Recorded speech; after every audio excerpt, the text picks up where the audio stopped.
One, two.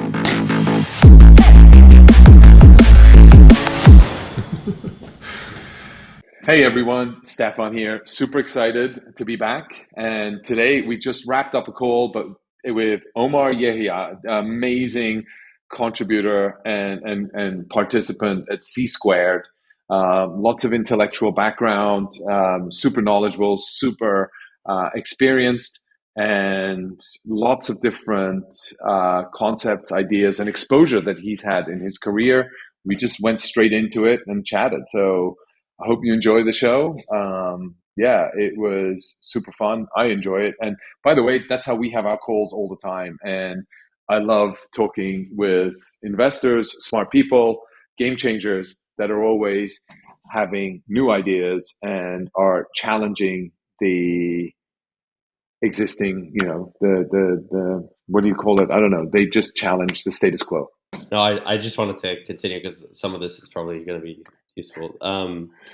The running joke on zero hedge is that central banks using the futures market and then the reserve sort of manipulate the price of gold and things like that, and that's sort of in cahoots with like the BIS and things like that. So the running joke is like whenever there are big moves in the price of spot or future gold, they will go on the Bloomberg terminal and like see that, like, Benoit's off to lunch or something, or he's not available, and that's why there's these big moves. This is a running joke that has been on for like a few years, but it's funny.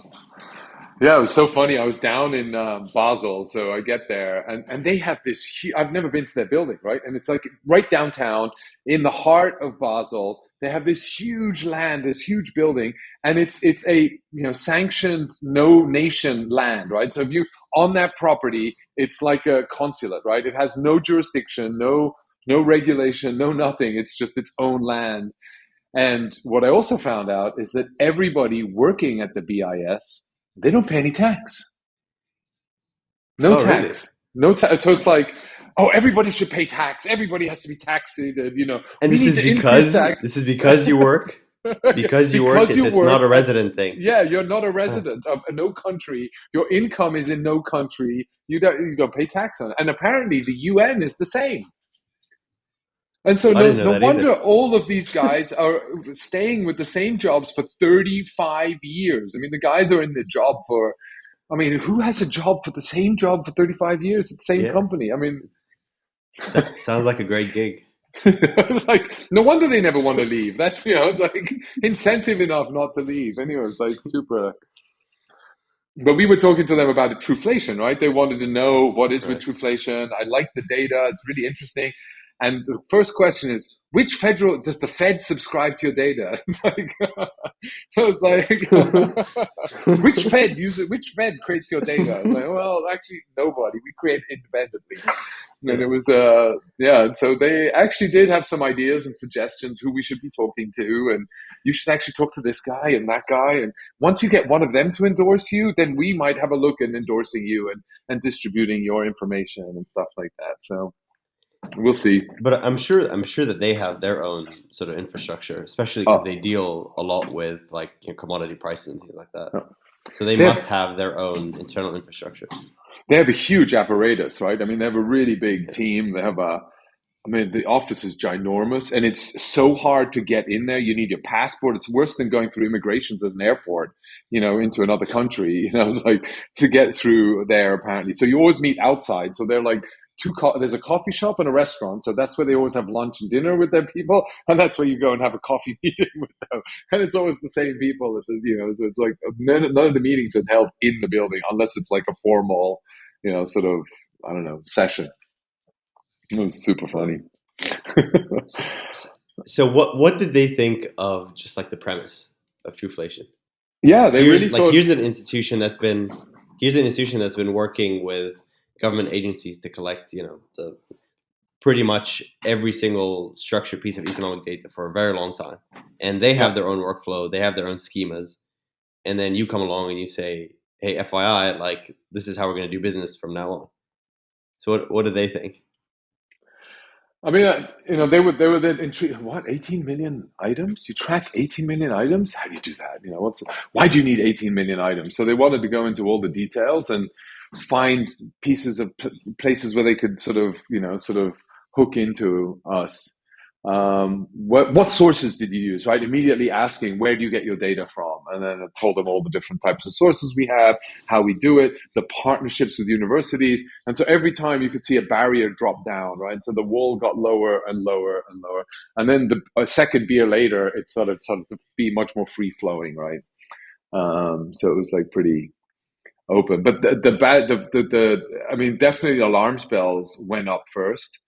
But actually, they seemed, and then I asked them, what do you do in blockchain, right? What's your initiative? And it's like, oh yeah, we look at this, but it's not really that important to us. It's like this decentralized stuff. We don't know how that works.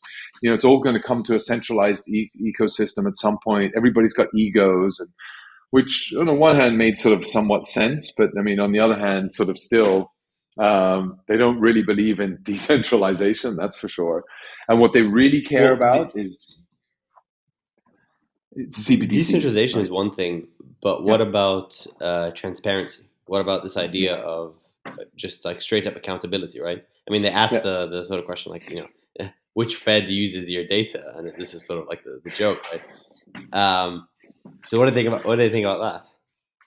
Yeah, I didn't ask them that specifically, but I did mention, look, like everything is transparent on the block, and they were worried about all this crooks using it. There's all this money laundering. There's no KYC, so that was right off the bat, right? It's like, this bad.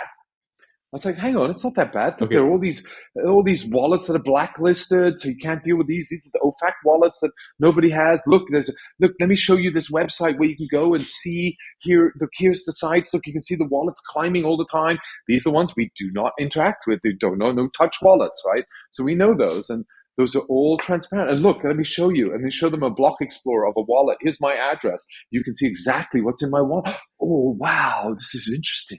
It's like, really, they didn't know that. It's like they just thought everything's black, everything's bad. Unfortunately, a lot of the critiques that come sort of from the outside, and this is true of other spaces as well, but they just happen to be like, they magnify the smallest point of critique, and that sort of becomes the status quo. And it's just odd because like you said, a simple Google search will sort of reveal otherwise. But again, forget the KYC, forget even the transaction, like the ability to like transact and send money, anything like that. Just the concept of like, we're going to do exactly what we're doing today as an institution, just transparently. Like, you're going to see us update the numbers. You're going to see the methodology. You're going to see sort of how robust this data is. You can go essentially verify it for yourself. This really doesn't speak to decentralization at all. In fact, it in many ways, it's just a centralized entity with a transparent book. So what about that as a start? Or because there's something about transparency, and this is like more prevalent in like emerging markets. There's something about transparency that eventually leads to accountability. Yeah, so they're miles away from that, right? They have no interest. So they use words like gatekeepers.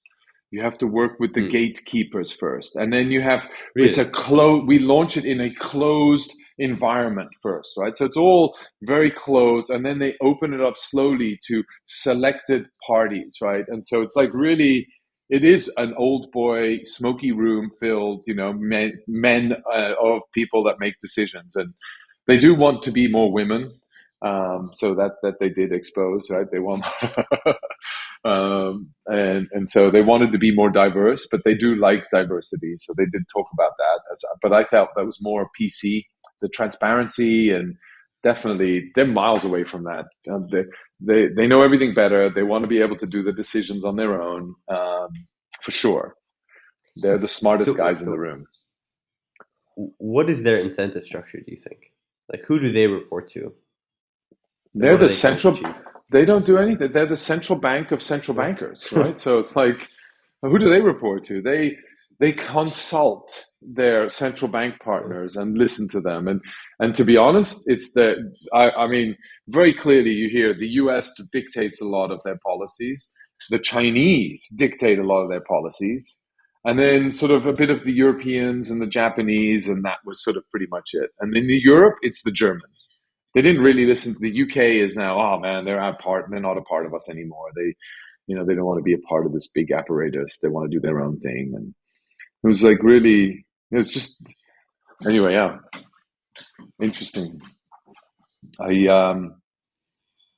I did not get the feel that they report to anybody.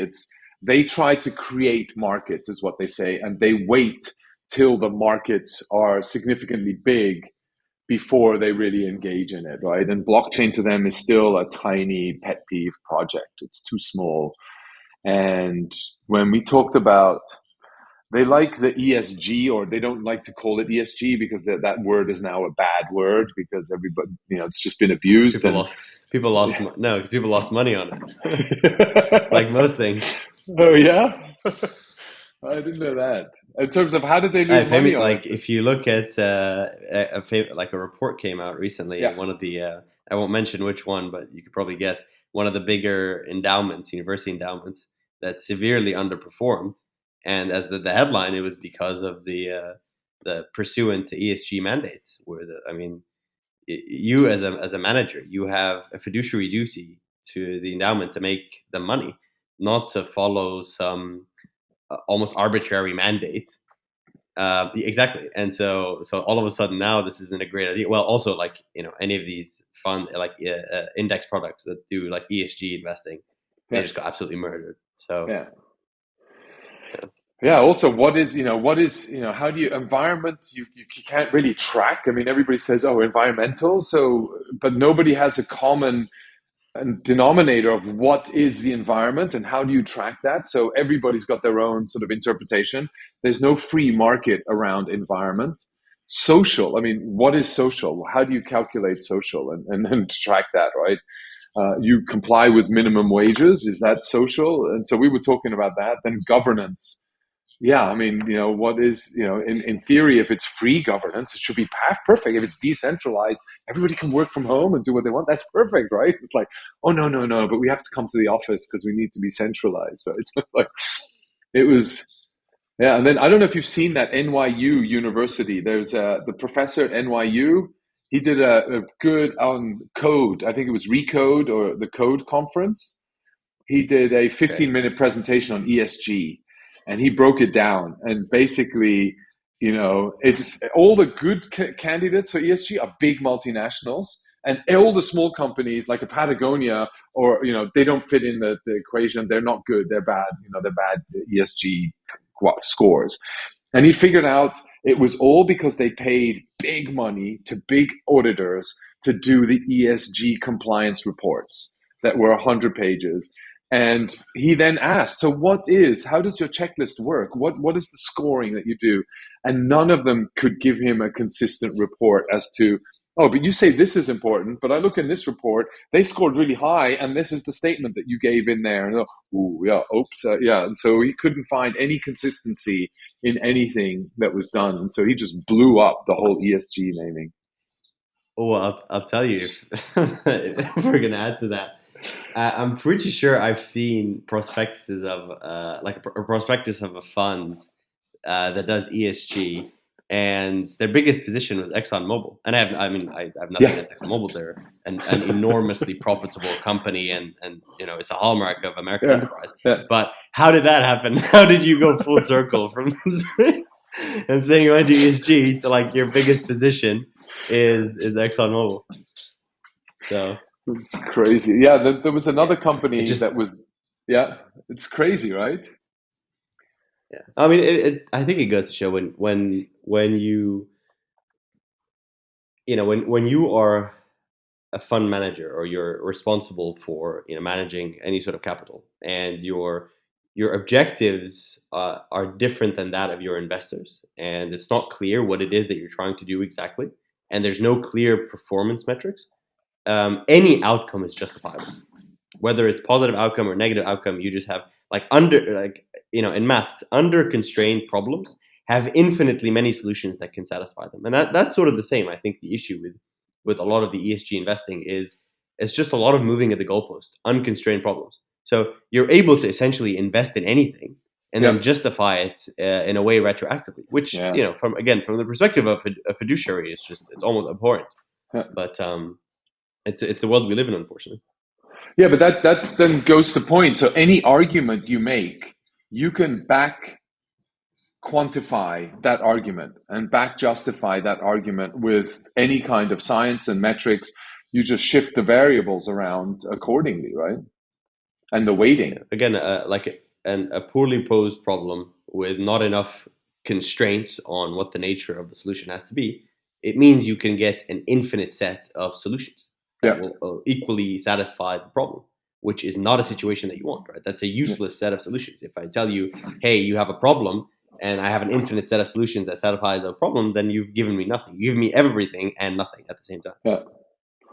And so that's, I mean, you're coming back to sort of Truflation, and that's what my argument with him was. Look, we're really transparent. You can go to the website today, and you can see the weighting. And we only publish the weighting today because we're still, sort of in the early days. But what we do for every single category, we have a scientific plotting of all the data that we have. We then have a rating of the data that we have.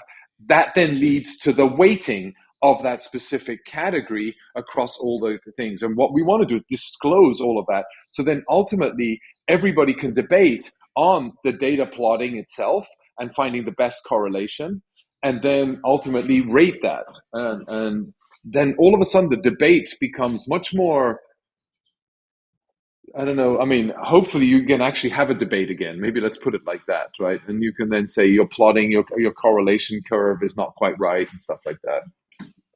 And more importantly, the fact that we talk about inflation in general, or really we're talking about the increase in the level of prices. And I make the distinction because inflation had a textbook definition of inflation just means the expansion of the money supply. That leads to higher prices, but then people just like use them interchangeably. But anyway, the issue is it's not a single number, right? It's a distribution.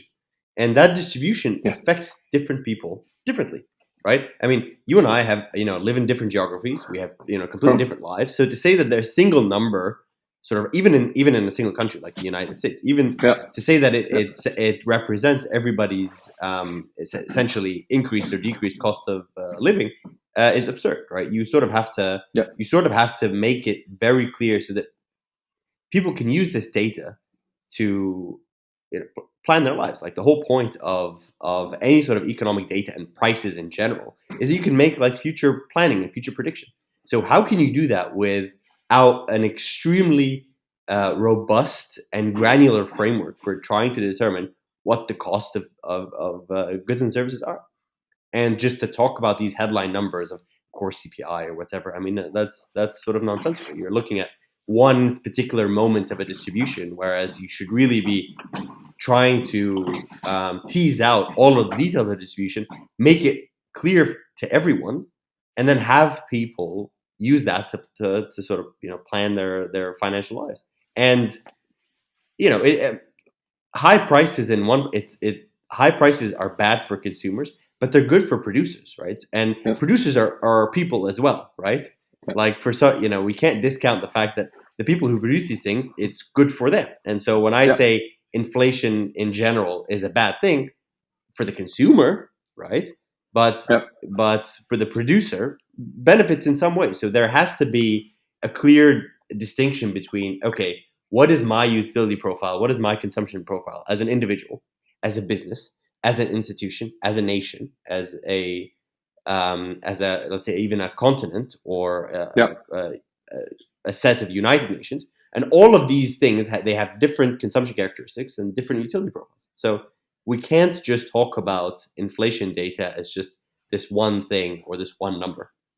There has to be a real serious discussion of how we think about inflation data in general. And the first place to start is having transparency and a clear and robust infrastructure for outlining that data. What's your view? Just sort of, we talk a lot about structural inflation right now, right? And so I think inflation's here for a longer period of time. I don't think it's going to go away anytime soon, particularly not with the deglobalization that's happening and the infrastructure changes, war, energy pipelines, etc. You look at all of that. What is your view in terms of a healthy, my view has always been if we know inflation is going to be at 8% and it's always at 8%, we can deal with that. What we can't deal with is not having the tooling, not knowing the uncertainty. That and is it going to be inflation? Is it going to be deflation? Is it going to be stagflation? Is it going to be whatever? So it's like I got all these parameters and I can't manage that. That's what's hurting us right now, right? No, absolutely, absolutely. Again, the determination of the overall level of prices is fundamental to the economic calculation problem. I have resources today, and I need to use them to develop something that has more value than it does today to produce things over the span of months, years, decades. Right? That's in economics the famous economic planning problem. At the heart of it is knowing or be able to predict the general price level of things. And so, like you said, it's not really what the number is. We can deal with any number so long as it is relatively predictable. My view on this idea of structured inflation, it comes down to essentially two things. One is what currency we're talking about. So essentially what is going on with the money supply. With the money supply of that currency. And two, what is the productivity that is surrounding the central issue of that currency, right? Outside of obviously crypto, all circulating currencies are sovereign. They come from sovereign nations. There's no proliferation of private money. That's sort of the point of crypto. Outside of BTC, ETH, and all that. So most 99.9% of all circulating money is public money. And public money means it originates from a central bank somewhere or a pseudo central bank, and it means that the productivity that we're talking about that sort of counteracts this structural increase in the money supply, it refers to national productivity, and the change in the money supply just essentially refers to the fiscal policy of the fiscal and monetary policy of the sovereigns. So it's it doesn't require a PhD in economics to determine if the productivity is flat or if it's going down in most nations, and the money supply is expanding dramatically. It shouldn't be a surprise, right? But there are interesting dynamics that are non-trivial once we start talking about particular currencies, because the United States, for example, it does not represent, let's say, 80 or 90% of the world's productivity. That's just not true. But the majority of debt in the world is denominated in US dollar. So all of a sudden, there's an asymmetry in the productivity of the United States and how much demand there is for the US dollar. There is much, much more demand in the US dollar than it was justified purely by economic output in the United States. So it must mean there's something else. There's a premium to the dollar of the United States. And that is very path dependent, and it has to do with the monetary history of the United States, starting from the 1940s and onwards. So when we talk about the other thing, nuance in general, when we talk about inflation, is inflation of what, which economy are we talking about, and how is it interchanged? And that's generally why it's so difficult. So the United States for a long time has been able to sustain an increase in the money supply of the US dollar without affecting internal price levels. And the reason for that is there is demand outside of the United States that was able to absorb a lot of it. And whether it has to do with treasuries, whether it has to do with dollar-denominated debt in general, this meant that you could have what looked like an increase in the economic output or the productivity of the United States, even though it wasn't. The demand was sort of external, which is fine, right? There's nothing wrong with that. The problem is when another sovereign nation tries to do this, and it doesn't share the same hegemony. Its currency doesn't share the same hegemony as the United States dollar. So all of a sudden, the best example of this is emerging markets: Zimbabwe, Argentina, Brazil, these sort of countries. They've had many bouts of inflation for exactly that reason. The second you turn on the spigot and you don't have a commensurate increase in productivity or demand for your currency, you get the runaway prices. And this has been, the story of time. There are documented stories of this happening in ancient Rome. Now, whether that changes, I think it becomes the question of what is the coalition of nations of essentially first world nations going to do about the fact that the global debt is extraordinarily high and much higher than what could be reasonably deflated away with increases in productivity, including in the United States. So the question is, what do we do now? Does the cost of capital go like just vertically upwards, and then you have sort of widespread defaults in terms and everything from small businesses to like major sovereign nations, or does the party go on? And this was just a mild intermission. And does the party go on? And if the latter is something that we're experienced in. The majority of our lifetimes, we've lived in a economic regime where the party was, phenomenal, absolutely going phenomenal. From one party to the next, and we have a hangover every couple of 10 years or something. we didn't even have to go anywhere. Like people were coming to us, they were bringing the booze, it was just fantastic, right? This was this is like post the Alan Greenspan era. It was fantastic. One big party. But the question is, like, what in a regular party, right? What determines when the party stops? Usually when the cops show up, and who? It's usually the cops, right? At some point it becomes unsustainable, and somebody shows up on the door saying, "Hey, listen, you've had your fun. We got to stop now. This is unsustainable." And the question is, when does that happen? And is there an authority or a pseudo authority that is able to sort of do this? And that pressure, obviously, I can't imagine there's some sort of extraterrestrial authority that's going to come in and do this. It's going to be a combination of a civil response and just widespread economic downturns, right? But I cannot predict, and I'm suspicious that anybody else can, but I think the problem here is that you also have a misalignment of incentives between the people that get to decide what monetary and fiscal policies are and the people who get to suffer the consequences. The best example is you gave at the sort of beginning of our conversation when you were like, well, these people who say everybody should pay taxes, well, it turns out none of them pay any taxes. So it's easy for you to say, right? So there's the same thing. You have people that are elected, some of people elected into office, most of whom are appointed by those elected into office for fixed time periods. And the results of the policies that they institute are typically not seen for years to come. So there is this structural delay between the input and then the output. And so it's hard in general for people to say, well, to have accountability. If you see the problem 10 years before, and then the output or the sort of the negative outcomes come 10 years later, well, it's hard to go back in time and hold people retroactively accountable. But that's such a big problem that we encounter right now, right? I mean, it's like an occurrence that happened 6 months ago. We got to go study that, right? So we go and study that. 6 months later, we figured out what it is. And then, now we need to make a recommendation based on that report. Okay, so we go and make a recommendation on that report.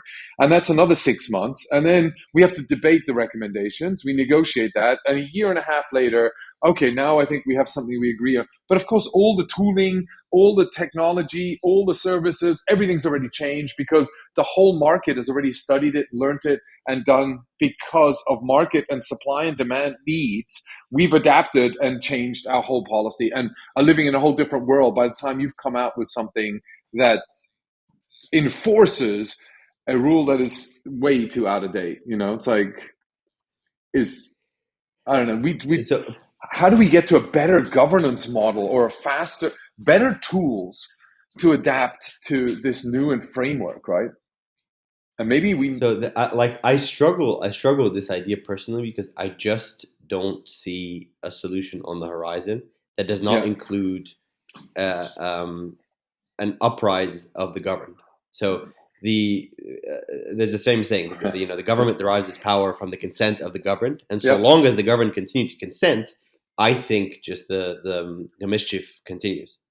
So there has to be there has to be accountability on the local level, and there has to be accountability of people just asking, like, what are you doing? I mean, when you're raising that, let's say in a particular country, you're raising the debt ceiling, you are increasing fiscal spending, the central bank is increasing the money supply.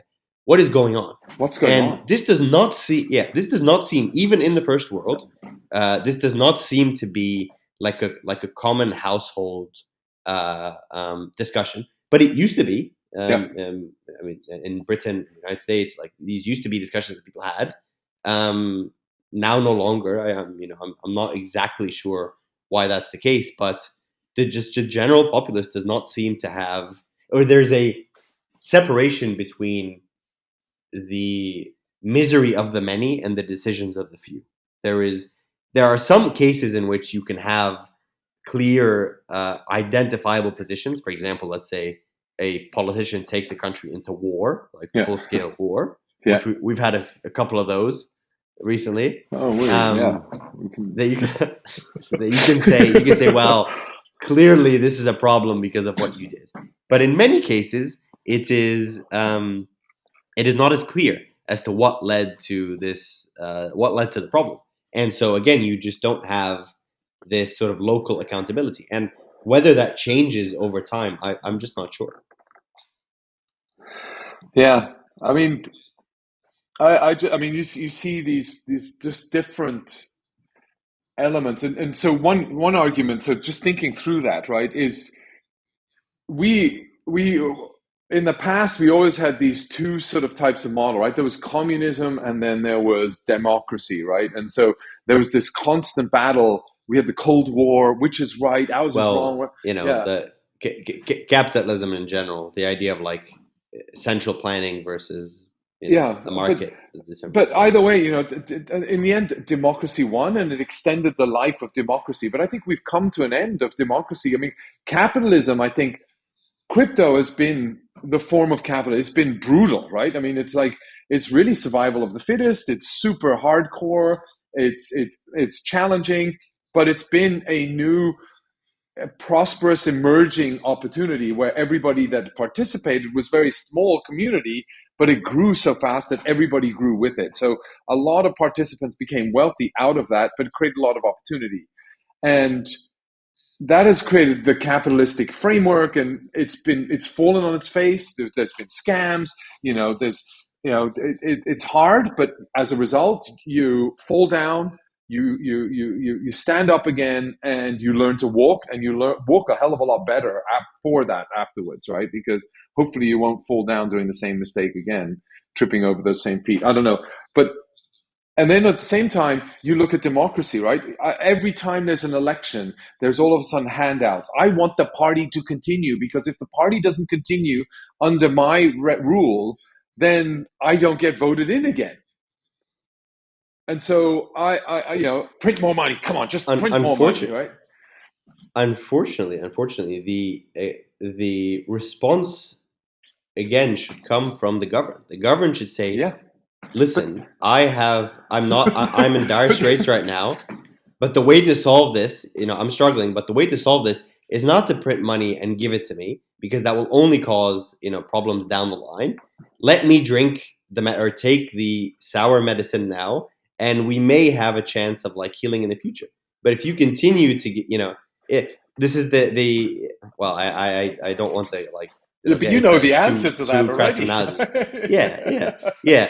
Exactly. Do I want the alcohol, or do I want the beer, or do I want the cake with the icing on it, or do I want, oh man, dude, the hard raw bread that has been stale, been there for 3 days? I mean, I'm going to go for the cake with the icing on it, right?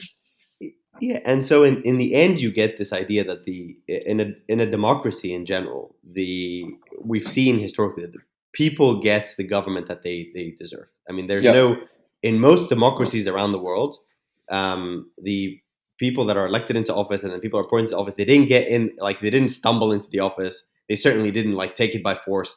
These people were let in through the front door, right? Yeah. And they are there lawfully and performing pretty much what people expected them to do. So like it's really just an incentive problem, right? Yeah. It's really you put these people into place, and then you complain about their lack of efficacy, I argue they're doing exactly what they should be doing. Exactly. Yeah. So somebody said, and it's hard to say. Yeah, go ahead. no. Pink Floyd. Somebody highlighted me. There's a Pink Floyd song called "Complacently Numb" or something like that, right? So it's like we're just, we're happy and we just want to be ignorant about it. We don't want to really, we're happy to tweet about it because that allows us. Or we complain about it at dinner table, but when it comes to actually doing something about it, it's a very different game.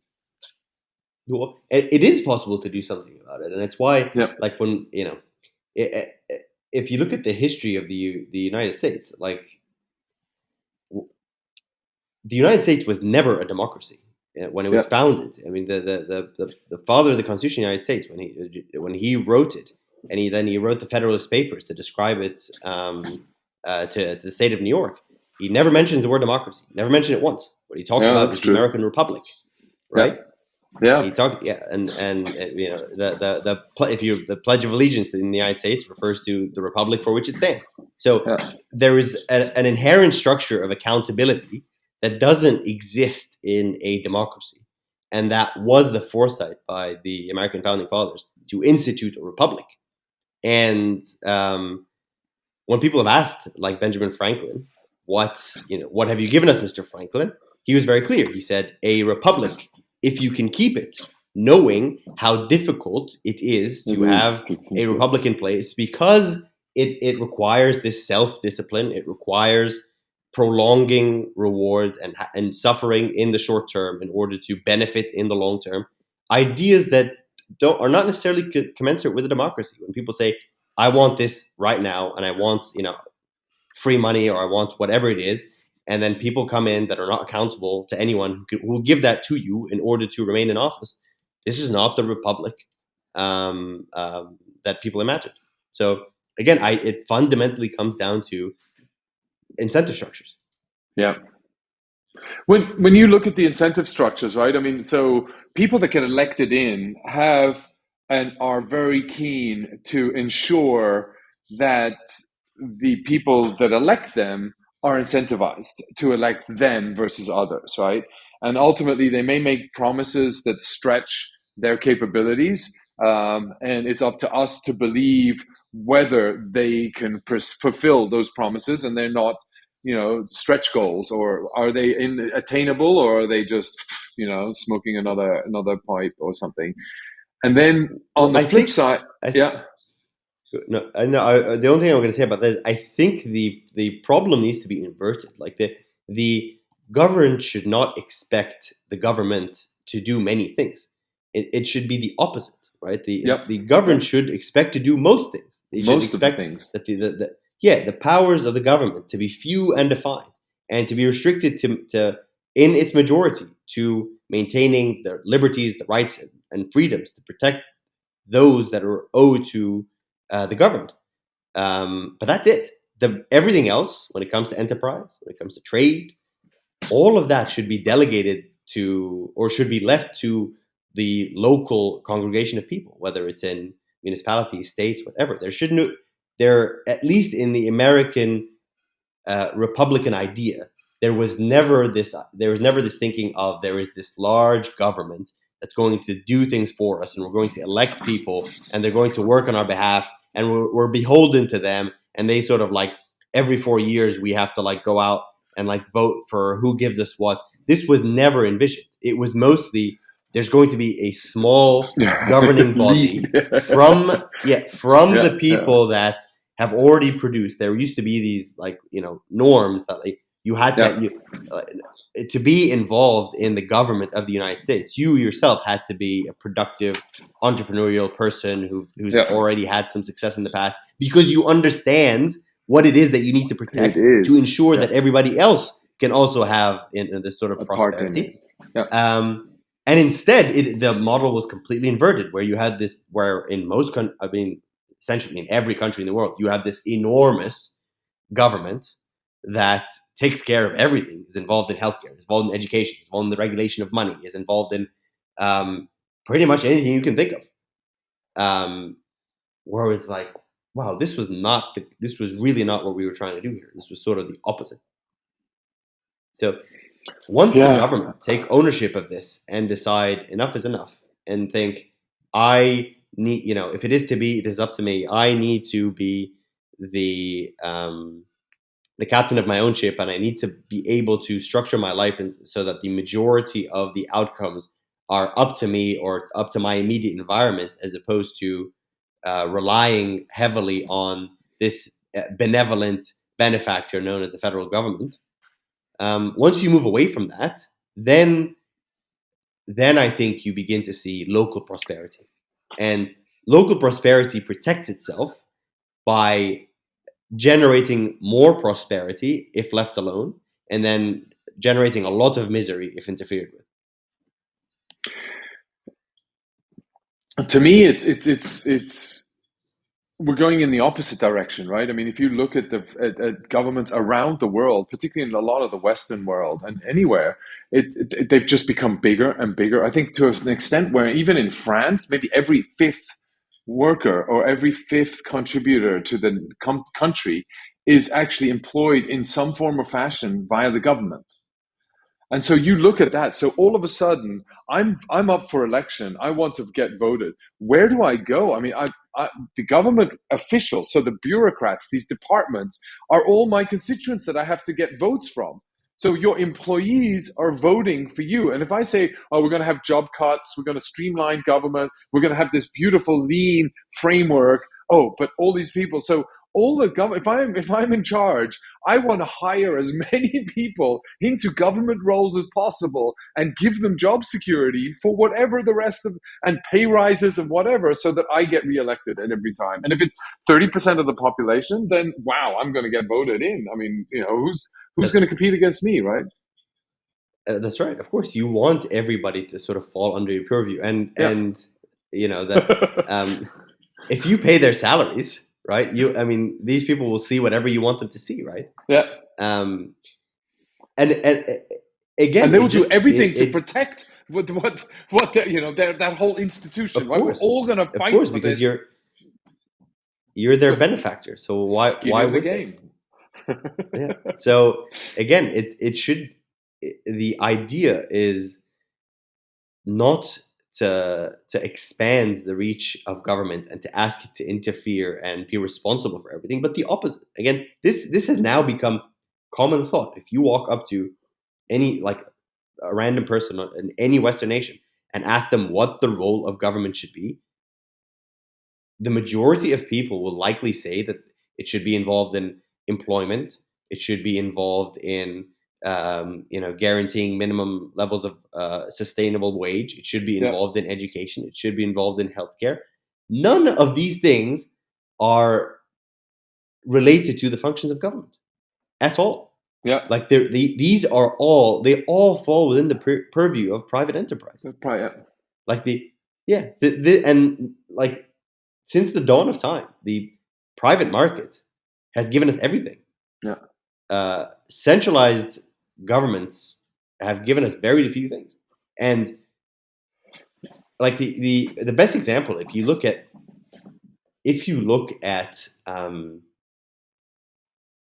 I guess this is relevant for Truflation. There's this famous chart that shows the increase the price trajectory of different items, computers, healthcare, education, and used cars. You must know that one. It's sort of some of them sort of go up dramatically, and a lot of them sort of go down.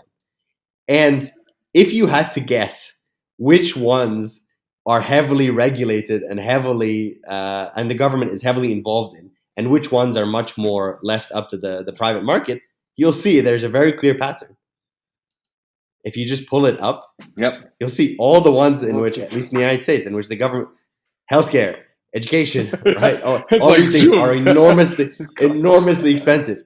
You look at private computers, telephones, just things that are mostly produced by the private market. Down. Exactly. Yeah. So. But I think a lot of that also has benefited from this whole globalization, right? And the economies of scale. Because I can take this telephone that I've invented and I can scale it around the world, I can bring down unit costs significantly associated with that item, right? Whereas healthcare, the argument is, oh, but healthcare doesn't scale exponentially, right? Healthcare scales with the number of healthcare support I can do. But then you look at the breakdown of the costs in healthcare, that is not the case. The healthcare costs has grown from a bureaucracy perspective Yeah. and not necessarily from an employment perspective. The nurses and the doctors, they're all the same. They've grown in terms of volume number, and their salary hasn't grown significantly. Maybe those are specialized doctors, but in average, not really, right? No, and general purpose treatment has Yeah. gotten enormously cheaper. And Yeah. and the only thing that people like quote as gotten expensive are things that you just couldn't do in the past. Yeah. Like with the exception of perhaps the brain and Yeah. certain parts of the brain, you can pretty much operate with tremendous precision everywhere in the human body with tremendous success. Yeah. Like very, very high survival rates. You couldn't do that 20 years ago or 30 years ago.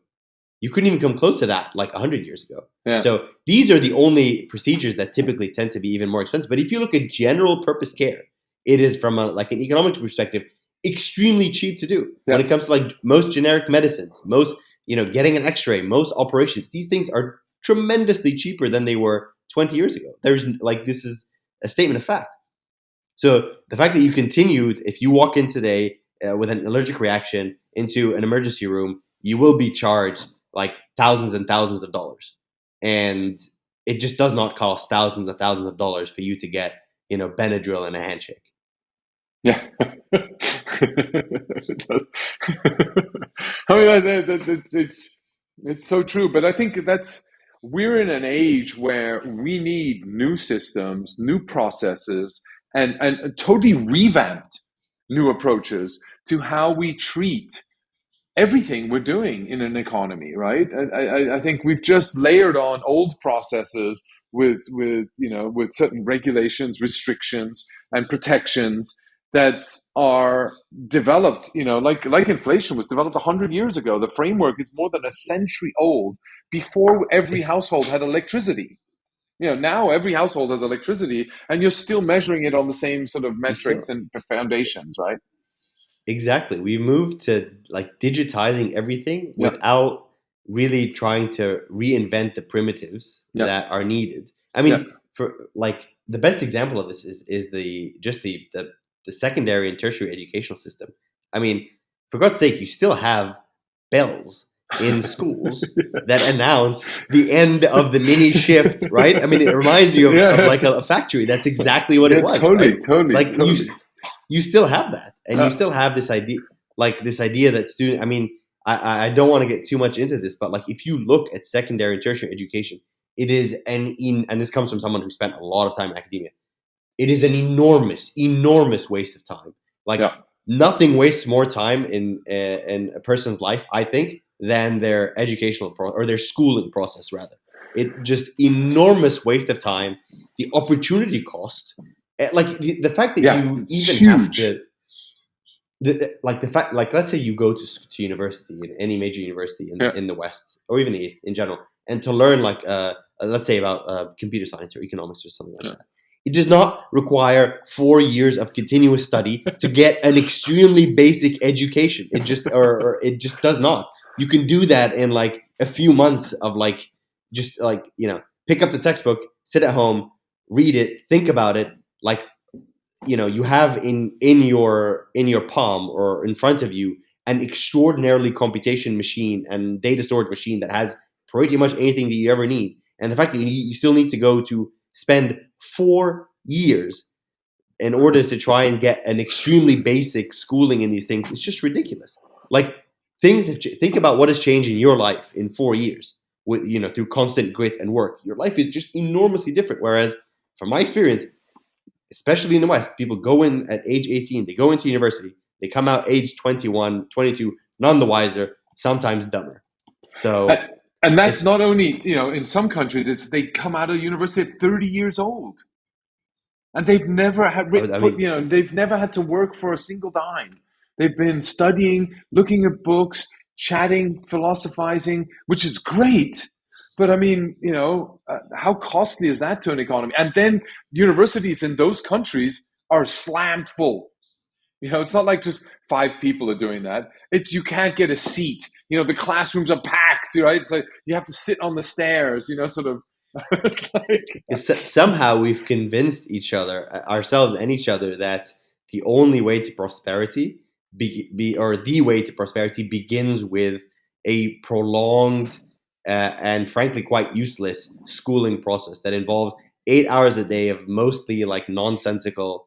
Because I still have all of the materials that I had when I was younger, and so I would go over them and think, wow, like they spent a year schooling us in this, where this is something you could have gone over in like a couple of weekends. Like, how is it that you spent an entire year doing this? And if you tell people that you have 4 years, but they don't take 4 years. They will expand. Yeah, they'll take 4 years, exactly. Whereas famously in a lot of countries, including in the United States, when they had, obviously during the war efforts, they had accelerated timelines. Like you needed Air Force pilots, you needed people to go into the Marines and the Army and things like that, and the Navy. And so you had to accelerate these timelines. And these people liberated Europe, right? And on 6 months worth of education, right? So extremely hyper competent people were able to perform. So what does that tell you, right? It tells you that you could probably shorten the duration of education dramatically. I mean, what was it? There's a famous quote going around. I can't remember who said it, but it's like, you tell somebody to clean up their room in a day, they'll do it in a day. You tell them to do it in 30 minutes, they'll do it in 30 minutes, right? So it's like, it's to the grade of what is needed, right? Now, to some extent, the time it takes, even on our personal lives, the time it takes to complete a task is proportional to how much time you've allotted to doing the task. Yeah, exactly. And it's a deadline. So if you've got a deadline, you'll finish it by that deadline. It may not be perfect. It may be to 80% of what you could do, but that, But it's good enough. It's good enough to get it out there and get the debate going, and then you can refine it, optimize it, tweak it, improve it, as you go along. But at least you've got table stakes have been set. Yeah. But just on that note, I right? think. Yeah. No, go ahead.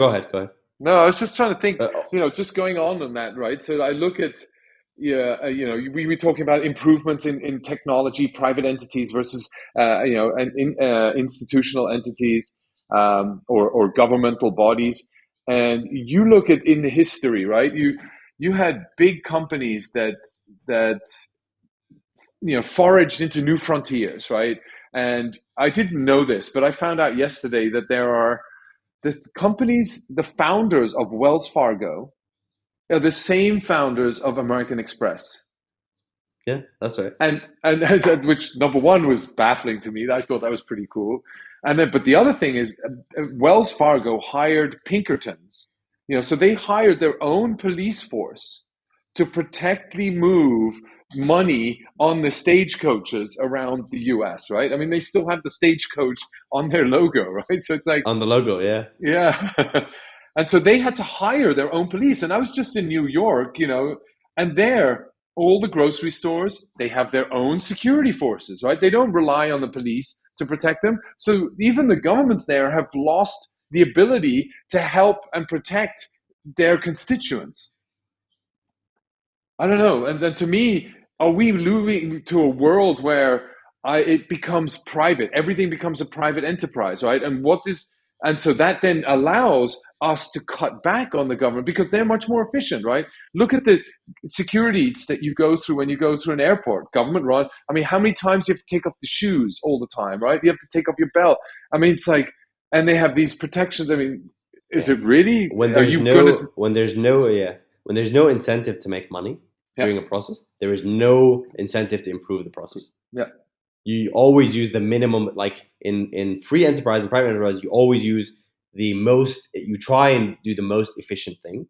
You try and reach the highest level of efficacy per unit time. And anything where profit is not a motive, you always do the minimum viable solution. Just barely, so that you can in public say that you have done work on it. And the best example of this is you get, and this is they're very popular in Western nations. You get people that were in private enterprise, the CEOs or executives from extremely profitable private companies. they turn these companies around, turn them into money-making machines. Yeah. The second you take them and you put them into government, and funny enough, like at least in big multinational corporations in the United States, there is like an unspoken rule about there is a maximum sort of age limit above which you're not really supposed to be sort of an executive anymore, because that's just not how the human body works. I'm sorry. That's a biological fact. Yeah, okay. It's a biological fact. Yeah. So it's funny that their tenure ends in private enterprise and it begins in governance. Okay, and those same people, they like literally turned around. I mean, pseudo nations, the corporate multinational oil corporations. These things, they have. I mean, some of them have higher credit ratings than sovereigns. So these are mini nations essentially. They've been able to turn them around, make them into a money-making machine. The second you put them into the institutes of government, all of a sudden, like their productivity changes, their outlook changes, and it's because they've been put in a fundamentally different paradigm. Sir, here you were supposed to report to your shareholders, and you're trying to make as much money as possible. Now you report to no one, and you're trying to stay here as long as possible. It's just a different paradigm. Yeah, it's really. Yeah, it's funny how we go. And then also, if you think about it, a large portion in the cases where we invest in the future generations for 30 years, right? So they go to university for 30 years, they've gone through the whole education, and you build them up, right? Then they go into the workforce, and then maybe they take 10 years to sort of integrate or longer into the workforce. And so then after 40 years, they become productive, and they're only productive for 20 years because then at 60, they get to retire in certain countries, right? So it's like, okay, so but you could extend it easily. Now our life expectancy is to 90. Why don't we work till 70 or 80 and then we get better productivity out of it? And maybe they don't even want to stop, right? I mean, when their biological clock doesn't work anymore and they fall asleep when they're on the podium giving a speech, maybe that's not the best sort of argument for staying in work. And maybe then it's time to sort of let others take control. But I think it's just there's so much wrong in the world today, and the key thing is to stay young, stay learning, and keep active at it. And we need to teach the generation how to stay abreast with what's going on, right? How do you stay attuned with, how do you keep up to date? Where do you go to learn? How do you learn? But social media helps us doing that, right? How do you select the right social media to then help you go forward and see this is something that gives me multiple sources of ideas and opinions that I can then process and digest with my own flavor on top. Yeah, I think it all goes back to like a few very simple axioms. One is first principle thinking. Like, do not inherit the thinking of others. Just think for yourself. Ultimately, think what it is that we're trying to do. What is the role of government? What is the role of private enterprise? What is the role of money? Like, how all these things fit together. You have to reason out for yourself. Yeah. You have to be deliberate about your thinking. You just can't sort of absorb by osmosis everybody else's thinking. And you have to decide what it is that you want to do. Yeah. And agency is very, very important. Yeah. If you live a life in which you like essentially delegate all moral and intellectual responsibility to others, then you cannot complain about the consequences. Yeah. The second you take agency of that and you realize that the majority of outcomes are probably up to you, all of a sudden your perspective on life looks very different. Yeah. And you will be very protective of that life, or of that existence, and from people infringing upon it, unrightfully so, because you know how hard it is to prosper, but you have a system in order to get there. But the second you say, well, life just happens to me, then you are no longer protective of that existence, and you get the situation which we have today. Yeah. A bit of a somber note, I suppose. Yeah, no, but it's true, right? I mean, it's like, and I come back to your point that you mentioned earlier, right? So it needs to come from the people, right? From the ground up. They need to sort of say, want to take more responsibility around this. And unfortunately, it only happens when it gets to a point where I can't afford the food on the table anymore. I can't afford to get to the work to pay me the amount of money that I need in order to put the food on the table, right? All of those elements start colliding, and then you get the revolution, or, and ultimately it's not silent anymore. It becomes violent, right? And I think Yeah, and so where's that going to go, and how's that going to pan out? How are we going to evolve? I think we're still far away. I mean, it depends which countries you're in, but most Western countries, I think we're still pretty far away from that stage or state. But yeah, we'll see. And unfortunately, it means that people have to suffer and misery continues. Yeah. And I would hope that we could live in a world in which you could just snap your fingers and things would change. But unfortunately, it's not the world we live in. Where's my robot, man? Come on. No, you need generation. Essentially, generational thinking has to, or these paradigms. They essentially die when their proponents die. So you're like, if you look at the march of scientific progress, it has been mostly not because of the generation of new ideas, but rather the death of the proponents of old ideas. Yeah, where exactly. The new ideas when they came out, they were sitting there as contenders amongst many other ideas, much of them very poor. But the proponents of these poor ideas, once they sort of became part of history, the new entrants, when in a way that's relatively unbiased, when exposed to a set of different ideas, typically the one that is closer to reality is the one that attracts the untrained or the unaccustomed mind, because it's just the way things are. And so it's really like scientific progress has mostly been people with bad ideas, just not essential, in the same way that adaptation through evolution is the propagation of the finer characteristics. The scientific progress has been the propagation of the finer ideas through the annihilation of worse ideas, and not necessarily through the brilliance of the better ideas. And if you look, we always look back in time and do sort of Monday morning quarterbacking of, or trying retroactively explaining how the march of progress was in terms of scientific thinking.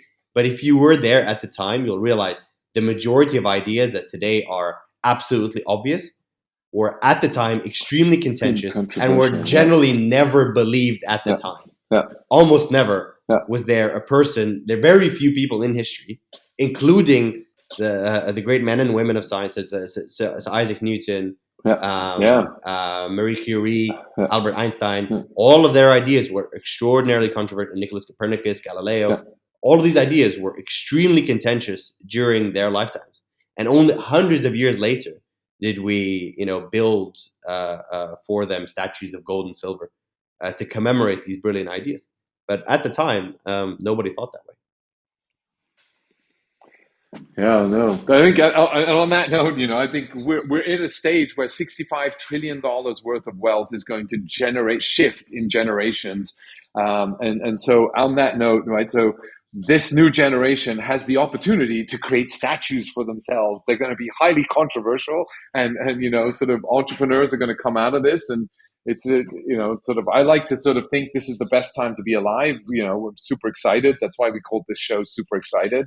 And I do think that there are a lot of opportunities, despite all the controversy and despite all the challenges that we have. And anyway, it's just becoming easier because it's so much more blatant. That's the way to look at it in a positive aspect, I guess. That's right. Yeah. No, thank you, Omar. I'm gonna, sort of, we've come close to sort of a bit more than an hour, and yeah, always super fascinating. A lot of insights, a lot of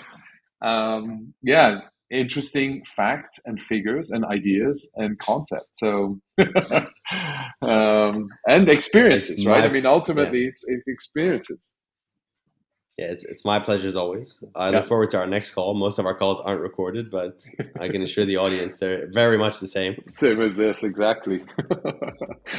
Thank you, Omar. Super good. My pleasure. Super exciting. Thank you. Bye. Bye-bye.